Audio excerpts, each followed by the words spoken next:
Fala, turma do sétimo ano, tudo beleza com vocês?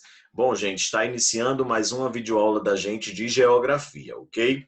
E lembrando, né, galera, a gente está trabalhando o capítulo 3, onde a gente está colocando, né, ou seja, as principais características, né, e está passando, na verdade, todo o esboço, né, do que é o Brasil, né, enfim, do que é esse país, né? Ou seja, tão rico em fronteiras, tão rico na extensão territorial, né? Então, na última aula a gente viu todo um apanhado, né, das principais características do Brasil, enfim, todo o seu vasto território, em todas as suas formações vegetais. E hoje a gente parte, né, para ver o quê? Um gigante chamado Brasil, que é o nome desse cenário, né? Do capítulo 3 ainda. Então, a gente vai fazer um destaque agora para a extensão territorial do Brasil, né? Ou seja, somos o quinto país, né? O quinto país do mundo, né? Ou seja, em extensão territorial, a gente ocupa o quinto lugar. Então, a gente vai começar a discutir o que é que essa proporção pode trazer para nós, beleza? Então, vamos aqui, né? Ou seja, a gente sabe que a gente, ou seja, só está atrás, principalmente quem, né? Da Rússia, China, Canadá e Estados Unidos, né? Então a gente, né, tem uma boa área aí, né? Ou seja, uma boa posição na questão territorial e por isso a gente encontra alguns desafios, beleza?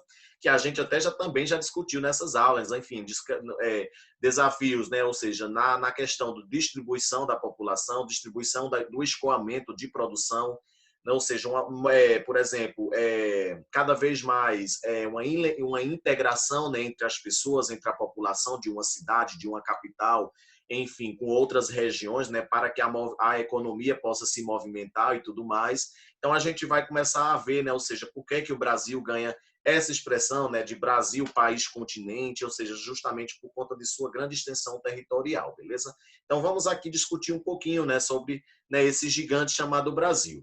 Né? Ou seja, por certo, né, você já deve ter escutado diversas vezes, né, pessoas se referirem ao nosso país utilizando a expressão Brasil, país, continente. Por outro lado, há poucos, né, relembramos junto que o planeta é constituído por 6 continentes: Europa, Ásia, África, Oceania, Antártida e América, né, assim, que são imensas massas de terra acima da superfície, né, do oceano. Beleza, galera?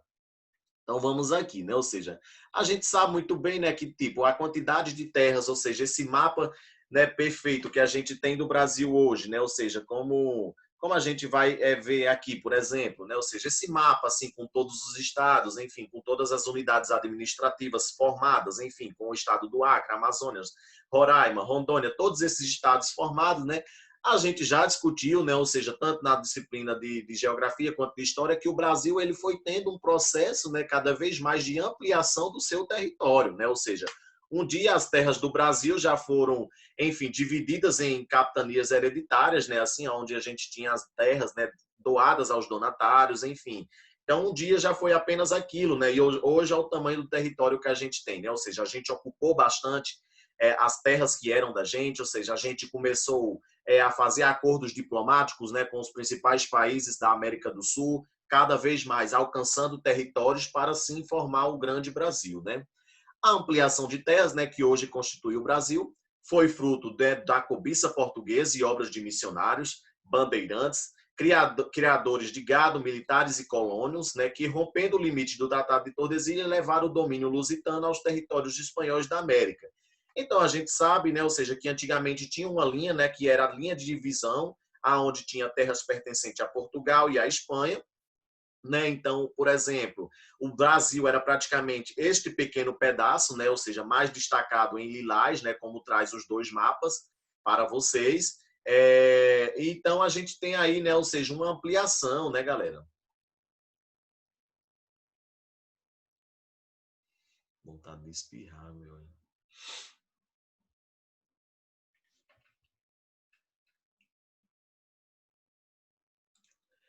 Então a gente tem aí, né, galera, uma ampliação. Opa, eu saí um pouquinho aqui. Então a gente tem uma ampliação aí, né, de como foi, né, ou seja, principalmente o que os bandeirantes, né, que eles foram cada vez mais invadindo o lado que dos espanhóis e foi dando crescimento à região do Brasil, né? Então o Brasil ele foi o quê? Ele foi crescendo tudo justo através de quê? De tratados, né? Ou seja, através de acordos diplomáticos, através, enfim, de guerras também, né? Ou seja, para ocupar cada vez mais, fixar territórios ao país, né? O Tratado de Madrid, por exemplo, em 1750, firmado na Espanha, revogava o Tratado de Tordesilhas e determinava que a posse de terras no Novo Mundo, segundo o princípio jurídico ut possidetis, né, que era o direito de posse pelo uso, caberia a quem estivesse ocupando a terra, efetivamente naquele momento, né? Enfim, que eram os portugueses, né? Então eles queriam cada vez mais utilizar esse acordo jurídico de ut possidetis, né? Ou seja, quem tem direito à posse é quem está usando. Beleza? Efetivamente, naquele momento, né, e o Tratado de Badajoz, em 1801, na qual a Espanha renunciou, né, em favor de Portugal à posse, né, da área dos 7 povos das missões, né, no extremo sul do Brasil.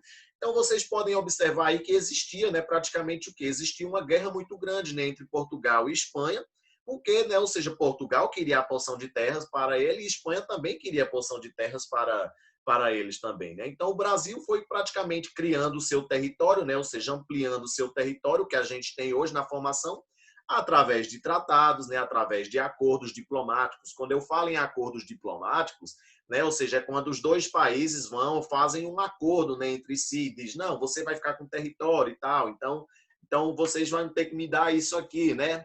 Como, por exemplo, ocorreu no Tratado de Petrópolis, que inclusive já foi discutido também nas aulas de geografia, né, que o Tratado de Petrópolis foi o que foi um acordo entre o Estado brasileiro, né, ou seja, o Brasil e Bolívia, né, aonde Brasil e Bolívia ficavam ali, né, disputando de quem era o território do Acre, né? Enfim. Então, por exemplo, os bolivianos ficavam falando que era dele, não, e Brasil também que era dele. Enfim, eles chegaram num acordo diplomático que é chamado de Tratado de Petrópolis, né? E isso eles fizeram um acordo. O Brasil ficou com o território, então em troca o Brasil entregou, né, aos bolivianos algumas áreas do Mato Grosso, né? Ou seja, pagou 2 milhões de libras, né? E assumiu o compromisso de construir uma estrada de ferro para que a Bolívia pudesse escoar sua produção, né? Ou seja, a ferrovia Madeira-Mamoré. Isso aqui a gente até já estudou, ou seja, o Brasil teve que construir estradas, enfim, tal, para a Bolívia conseguir escoar sua produção, né? Ou seja, disseminar, dispersar a sua produção para o exterior, beleza? Então, por exemplo, né, hoje a gente tem essa formação do Brasil, né? Ou seja, a gente tem aí destacado os principais pontos extremos, né? Tanto em norte e sul quanto em leste e oeste. A gente tem essa formação atualmente, né, do Brasil, mas só para que vocês possam ver, né, que tudo isso aí foi através de acordo, né, e desde o descobrimento do Brasil que a gente não tem essa formação, né, o Brasil foi conseguindo através de acordos, né, ou seja, através da ocupação de algumas áreas pelos bandeirantes, né, que foram cada vez mais expulsando os espanhóis, né, do lado oeste, né, e foi cada vez mais crescendo o nosso Brasil. O Brasil ele está localizado a oeste, né, ou seja, à esquerda do meridiano de Greenwich, portanto, todas as horas do país estão atrasadas em relação ao meridiano de Greenwich, devido à sua grande extensão territorial, né, ou seja, no sentido leste-oeste, né, o Brasil possui atualmente 4 fusos horários, tá bom, galera? Nos sentidos, né, em todos os situados, né, a oeste do fuso de Greenwich, ó, por exemplo. Aqui estão os 4 fusos horários, né, que cortam o Brasil. Então, a gente sabe muito bem que o Sol ele nasce no leste, porém, portanto, né, galera, quem está nos países que estão no leste amanhece mais rápido, né? Ou seja, amanhece primeiro, né? Assim, né? Portanto, que o quê? Quando aqui no Brasil é de noite, ainda lá no Japão já está amanhecendo, beleza? Por quê? Porque o Sol nasce no leste. Então, geralmente, né, todos os países do oeste, ou seja, do meridiano de Greenwich a oeste, né? Ou seja, são praticamente o quê? São países com a hora atrasada, né? Então a gente tem aí a distribuição dos fusos horários e é por isso que a gente tem, por exemplo, uma hora em um determinado país, que é uma hora, e em outra hora em determinado país é outra hora, né? Acima disso tudo, a gente tem aí os 4 fusos horários, ó, que cortam o Brasil.